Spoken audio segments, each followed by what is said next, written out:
நீங்க எப்படி மொபைல் சர்வீஸ்ல ஏர்டெல்லேருந்து ஜியோ, ஜியோலேருந்து வோடாஃபோன், இல்ல வோடாஃபோன்லேருந்து ஏர்டெல்னு ஜம்ப் பண்ண முடியுமோ, அதே மாதிரி ஹெல்த் இன்சூரன்ஸ்ல ஒரு இன்சூரர் கிட்டேருந்து இன்னொரு இன்சூரருக்கு மூவ் பண்ண முடியும். அத பத்தி உங்களுக்கு தெரியுமா? அண்ட் இதோட பெஸ்ட் பார்ட் நீங்க ஏர்ன் பண்ண பெனிஃபிட்ஸ் ஒண்ணு கூட லூஸே ஆகாது.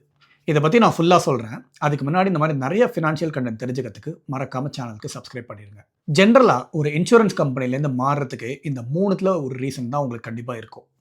1 ப்ராப்பர் ரீசன் சொல்லாம உங்களோட கிளைம ரிஜெக்ட் பண்றாங்க. 2வது கவரேஜ் அதே மாதிரி தான் இருக்கு. ஆனா வருஷா வருஷம் பிரீமியம் மட்டும் ஏறிக்கிட்டே போயிட்டு இருக்கு. 3வது உங்களுக்கு நியரஸ்ட் ஹாஸ்பிட்டல் கேஷ்லெஸ் லிஸ்ட்லயே இல்ல. இந்த மாதிரி உங்களுக்கு எந்த ரீசனா இருந்தாலும் நீங்க இனிமே ஸ்டக் ஆகி அதே இன்சூரர்ட்ட இருக்க வேணாம். IRDAI உங்களுக்கு ஒரு ரைட் குடுத்துருக்காங்க. அதுக்கு பேர் தான் இன்சூரன்ஸ் போர்ட்டபிலிட்டி. நீங்க இத யூஸ் பண்ணி ஸ்விட்ச் பண்ணீங்கன்னா, நீங்க ஏர்ன் பண்ண வெயிட்டிங் பீரியட் கூட வேஸ்ட் ஆகாது. ஃபார் எக்ஸாம்பிள் உங்களுக்கு இருக்கிற டிசீஸ்க்கு 4 இயர் வெயிட்டிங் பீரியட் இருக்கு. நீங்க ஆல்ரெடி 2 வருஷம் கம்ப்ளீட் பண்ணியிருக்கீங்கன்னு வச்சுக்கோங்களேன். நீங்க இப்ப ஸ்விட்ச் பண்ணா கூட புது இன்சூரர் கிட்ட வெறும் 2 வருஷம் வெயிட் பண்ணா போதும். திரும்ப கோட்டெல்லாம் அழிச்சுட்டு முதல்லேருந்து ஆரம்பிக்கணுங்கிற அவசியம் கிடையாது. இவ்வளோ ஏன் நோ கிளைம் போனஸ் கூட சில இன்சூரர்ஸ் கிட்ட கேரி ஃபார்வர்ட் பண்றாங்க. இது அத்தனையுமே IRDAI கேரண்டி பண்ணியிருக்காங்க. சரி, இப்ப நீங்க எப்படி எக்ஸாக்ட்டா ஸ்விட்ச் பண்றது? சிம்பிளா 4 ஸ்டெப்ல சொல்றேன். முதல் ஸ்டெப் ரினிவல் டேட்டுக்கு 30லேருந்து 45 நாளைக்கு முன்னாடியே ப்ராசஸை நீங்க ஸ்டார்ட் பண்ணணும். இது 60 நாளைக்கு முன்னாடி பண்ணீங்கன்னா இன்னுமே நல்லது. இத லேட்டா கடைசி நிமிஷத்துல பண்ணீங்கன்னா, ரெக்வெஸ்ட் ரிஜெக்ட் ஆகறதுக்கான வாய்ப்புகள் நெறைய இருக்கு. 2வது எந்த இன்சூரர்ட்ட மாறப் போறீங்களோ, அவங்கள கம்பேர் பண்ணுங்க. Claim ratio, hospital network coverage அப்படிங்கிற மாரி பண்ணி அவங்கள ஃபைனலைஸ் பண்ணுங்க. 3வது அந்த இன்சூரர்ட்ட போயிட்டு போர்ட்டபிலிட்டி ஃபார்ம் பிளஸ் ப்ரொபோசல் ஃபார்ம நீங்க ஃபில் பண்ணணும்.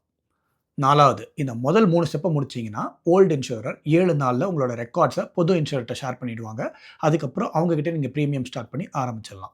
இத ஷேர் பண்றதுக்கு நோ அடிஷனல் ஃபீ, நோ ஃபைன் பிரிண்ட். இது எல்லாமே அப்சல்யூட்லி ஃப்ரீ. இதுல ஒரு முக்கியமான விஷயம் இருக்கு. இத தயவு செஞ்சு மிஸ் பண்ணிறாதீங்க. நீங்க பாலிசி எக்ஸ்பயர் ஆனதுக்கப்புறம் ஸ்விட்ச் பண்ணவே முடியாது. அப்படி நீங்க ஸ்விட்ச் பண்ண ட்ரை பண்ணீங்கன்னா, ஈவன் 1 டே லேப்ஸ் இருந்தா கூட அந்த போர்ட்டபிலிட்டி உங்களுக்கு முன்னாடி கொடுத்த ஆப்ஷன்ஸ் எல்லாத்தையுமே கில் பண்ணிடும். அதாவது உங்களோட வெயிட்டிங் பீரியட்லாம் ரீசெட் ஆயிடும். ஸோ ரினியூ ஆகிறதுக்கு முன்னாடியே நீங்கள் கண்டிப்பாக ஸ்விட்ச் பண்ணி ஆகணும். கொஞ்சம் additional tips and tricks pre existing conditions இருந்துச்சுன்னா கம்ப்ளீட் ஹானஸ்டோட டிஸ்க்ளோஸ் பண்ணுங்கள். பின்னாடி தெரிய வந்தால் ஃப்யூச்சரில் கிளைம் கண்டிப்பாக டினே ஆகும். கடைசியாக வெறும் லோயர் ப்ரீமியம் மட்டும் இருக்கான்னு பார்க்காதீங்க. என்னென்ன எக்ஸ்க்ளூஷன்ஸ் இருக்குன்னு செக் பண்ணுங்கள். ஸ்மார்ட்டான இன்சூரன்ஸை சூஸ் பண்ணுங்கள். உங்களுக்கு இதை பற்றி இன்னும் அடிஷ்னல் டீட்டெயில்ஸ் தெரியணும் அப்படின்னா போட்னு கமெண்ட் பண்ணுங்கள். உங்களுக்கு எக்கனாமிக் டைம்ஸோட இதை பற்றின ஃபுல் ஆர்டிக்கலை நான் உங்களுக்கு DM பண்ணுறேன். இந்த ரீல் ஹெல்ப்ஃபுல்லாக இருக்குன்னு நினச்சிங்கன்னா மறக்காமல் உங்கள் ஃப்ரெண்ட்ஸ் அண்ட் ஃபேமிலிக்கு ஷேர் பண்ணுங்கள். இது நிறையா பேருக்கு போய் சேர வேண்டிய இன்ஃபர்மேஷன் நிறைய பேருக்கு யூஸ் ஆகும்.